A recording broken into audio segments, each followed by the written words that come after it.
दोस्तों, मैं हिमांशु तिवारी सनातनवुड। आज मैं आपको एक ऐसे मुगल बादशाह की कहानी बताने वाला हूं जो अपने हुकूमत के दौर में तो पूरी शानो शौकत से अय्याशी भरी जिंदगी जिया, पर अपने अंतिम दौर में इतनी दर्दनाक जिंदगी से गुजरा कि 2 वक्त की रोटी भी नसीब न कर सका।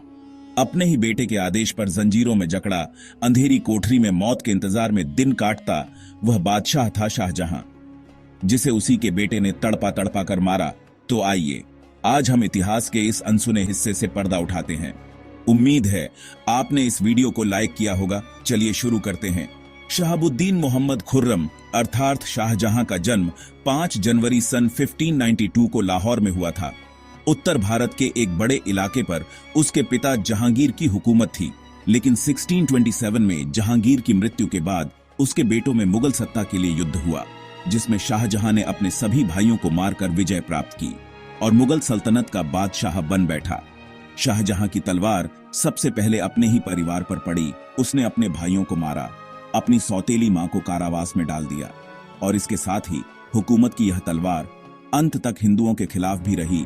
130 सालों तक दिल्ली पर हुकूमत करने वाले शाहजहां के 4 बेटे थे: दारा शिकोह, शहर सूझा, औरंगजेब और मुराद बख्श। इन सभी पुत्रों को शाहजहां ने भारत के अलग अलग हिस्सों में तैनात कर रखा था। शाहजहां अपने बड़े बेटे दारा शिकोह से बहुत ज्यादा प्यार करता था तथा वह सदैव दिल्ली में ही शाहजहां की नजरों के सामने रहता था। असल में शाहजहां की नजरों में दारा शिकोह ही मुगल सल्तनत का अगला शहंशाह था। शाहजहां का दूसरा बेटा औरंगजेब दक्कन में तैनात था, जबकि अन्य 2 बेटे गुजरात और पूर्वी भारत में मुगल सत्ता को बढ़ा रहे थे। 1627 में शाहजहां गंभीर रूप से बीमार पड़ गया। शाहजहां के बीमार पड़ते ही दारा शिकोह ने मुगल सत्ता को संभाला और राजगद्दी पर बैठ, परंतु यह बात औरंगजेब को नागवार गुजरी। वो गुस्से से लाल हो गया और अगले ही दिन सत्ता प्राप्त करने के उद्देश्य से औरंगजेब दक्कन से अपनी तमाम सेनाओं के साथ दिल्ली चला आया। इधर शाहजहां का तीसरा बेटा शहर सूझा, जो बंगाल का सूबेदार था, उसने अपने बाप के बीमार पड़ते ही बंगाल और बिहार को अपने कब्जे में कर लिया, जबकि चौथे बेटे मुराद बख्श ने गुजरात और सिंधु को अपने कब्जे में ले लिया। इन सभी भाइयों में औरंगजेब बड़ा ही शातिर और क्रूर था। उसने अपने सभी भाइयों के खिलाफ जंग का बिगुल बजा दिया। 29 मई सन 1658 को आगरा की धरती पर मुगल सत्ता प्राप्त करने के लिए शाहजहां के सभी पुत्रों के मध्य भयंकर युद्ध हुआ एवं इस युद्ध में औरंगजेब विजयी हुआ। औरंगजेब ने अपने भाइयों के खिलाफ तो युद्ध जीत लिया, पर आगरा को फतेह किए बिना वह मुगलिया हुकूमत का बादशाह नहीं बन सकता था। इस कारण एक दिन सुबह औरंगजेब ने अपनी तमाम सेना के साथ आगरा पर चढ़ाई कर दी। इस समय मुराद बख्श भी अपने भाई औरंगजेब के साथ मिल चुका था। शाहजहां के इन दोनों बेटों ने अपनी सेनाओं के साथ आगरा के किले को घेर लिया। किले के अंदर औरंगजेब का बाप शाहजहां और उसका पूरा परिवार था। 5 दिनों की घेराबंदी के बावजूद किले के द्वार नहीं खोले गए, जिससे गुस्साए औरंगजेब ने किले के अंदर जाने वाला खाना पानी रोक दिया। इससे परेशान होकर किले के द्वार खोल दिए गए। औरंगजेब लश्कर के साथ आगरा के किले में घुसा।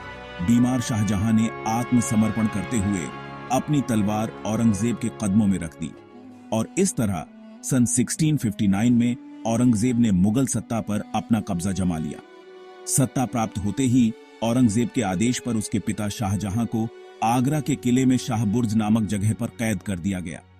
शाहजहां की चहेती बेटी जहांआरा को शाहजहां के साथ आगरा में कैद किया गया। शाहजहां अगले 8 वर्षों तक औरंगजेब की कैद में रहा। उसे अत्यधिक दुख और यातनाओं के साथ जीने पर मजबूर कर दिया गया।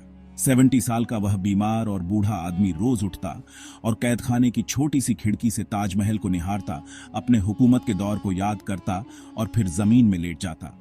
यह उसका रोज का काम था।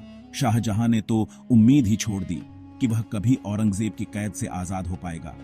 फिर भी एक बार शाहजहां ने अपने मुट्ठी भर पुराने नौकरों की मदद से किले की दीवारों से भागने का प्रयास किया, किंतु किले की मजबूत दीवारों ने बूढ़े बादशाह को भागने नहीं दिया। वह पकड़ा गया और उसे और अधिक सख्त पहरे में कैद कर दिया गया। एक शाम शाहजहां के पास उसके चहेते बेटे दारा शिकोह का कटा हुआ सर भेजा गया। शाहजहां को अपने अतीत का वह टाइम याद आया जब उसने भी सत्ता पाने के लिए इसी तरह अपने भाइयों का कत्ल किया था। 8 सालों तक औरंगजेब की कैद में रहने के बाद 30 जनवरी की सुबह शाहजहां लुढ़क कर जमीन पर गिर पड़ा और दम तोड़ दिया। अपने हुकूमत के दौर में को याद करते हुए 1666 में शाहजहां मर गया। उसे आगरा के ताजमहल में अपनी माशूका मुमताज की कब्र के पास दफन कर दिया गया। इन 8 सालों में औरंगजेब एक बार भी अपने पिता से मिलने नहीं आया। शाहजहां की मृत्यु के बाद औरंगजेब ने अपने पिता के जनाजे को कंधा तक नहीं दिया। और इतना ही नहीं, शाहजहां की अर्थी नौकर और हिजड़ों से उठाई गई। इतना धूर्त और गंदे बादशाह को आज के कुछ लोग खुदा मानकर बैठे हैं। शर्म आती है ऐसे दो कौड़ी के लोगों पर। दोस्तों, आज बस इतना ही। मिलते हैं अगले किसी और नए वीडियो में। हर हर महादेव।